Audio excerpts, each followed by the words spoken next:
So he does, but there wouldn't be any fun being a researcher if, authors spelled out everything clear as day. Yes, there is a source of meaning that is related to value, but it's not meaning as such that's related to value. Meaning as such, the combination of primary and secondary source, an aspect of that is related to value, an aspect of that is not related to value. An aspect of that is internal to the sign. Right? This is internal to the sign, this is external to the sign. Okay, so with that being said, we move on. Quote. This is all a quote. This is a pretty big quote from Saussure, 166 in the text. Quote, in a sign, what matters more than any idea or sound associated with it is what other sign surrounds it. What is the sign that surrounds it? And we're going to get to this right now. This is a great example to sort of, and this is his example. Alright, so I'll read that again. In a sign, what matters more than any idea or sound associated with it, what other signs surround it? The proof of this lies in the fact that the value of a sign may be, the value of a sign may change without affecting either meaning or sound. So now you know this interpretation has to be right? Because we can change one part of meaning, right? The secondary source of meaning can change while preserving the primary source of meaning, right? So that there can be modifications in the secondary source of meaning while preserving primary sources of meaning. That is super important. And why it's important I'll talk about later in the discussion, but the integrity, the semiological integrity of an argument that you're constructing. When I sit down to write, or even my lectures, I take my lectures pretty deep, but when I sit down specifically to write, what I'm thinking of is, and what you should be thinking of, especially as graduate students, is the preservation of the primary structure. The primary source of meaning within the text is X. That needs to be preserved. But outside of that primary source of meaning, there can be familial, relational, evaluative fluctuations, right? We can preserve the primary source while changing the secondary, right? So the proof of this lies in the fact that the value of a sign may change. We know what that means now. And it's very technical, right? It seems very simple what he's writing, but you saw all the discourse that went into making sense of what he just said, right? The proof of this lies in the fact that the value of a sign may change without affecting either the meaning or the sound, simply because some neighboring sign has undergone a change. And what's the relationship here?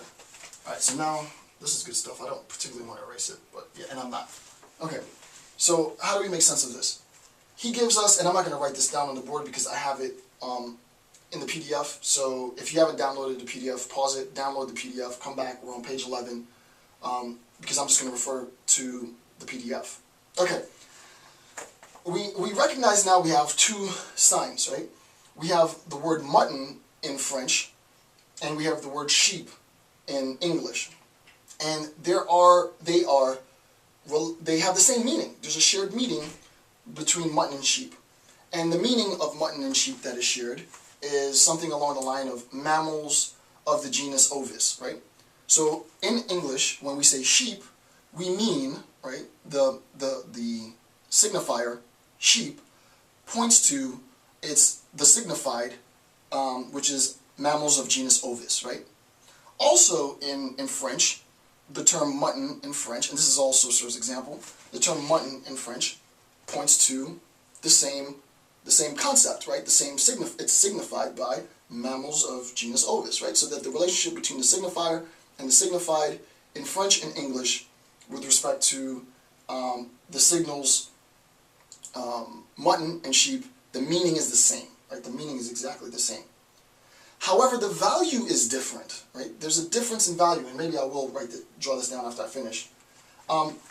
In French, and I'm just going to take Saussure's word on this because I don't know French, but what Saussure says is that in French, the word mutton not only means, this one word mutton, not only means mammals of the genus Ovis, that same word means like the stuff that you eat, the meat of a mammal of genus Ovis which is prepared and served for a meal, right?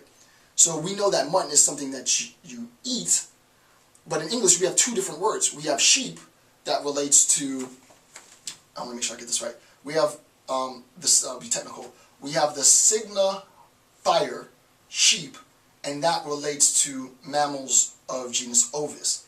We have a totally different signifier. That signifier is mutton in English, and that refers to the meat that we eat from genus Ovis. We have two different terms for that.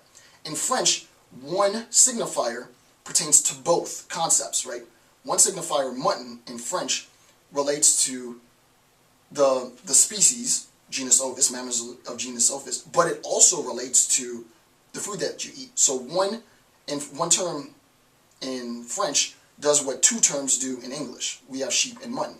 They have mutton, and it qualifies for both. It satisfies both conditions. So that the value is different.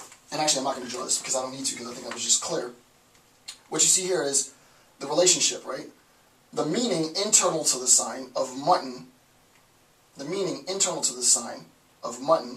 is a primary source of meaning, but the value that the word mutton has is arguably a greater value because it has corresponding relational concepts. The actual biological organism and also eating that biological organism, all sort of encapsulated under one signifier. That one signifier satisfies both conditions, where in English we need two signifiers to satisfy both conditions, right? We have sheep, which means one thing. We have mutton, which means one thing. There's a relation, there's a value between sheep in English and mutton in English. The difference being that in French, it's just the one term. Okay, so that clarifies, hopefully that. All right, so now we can go to the main question here.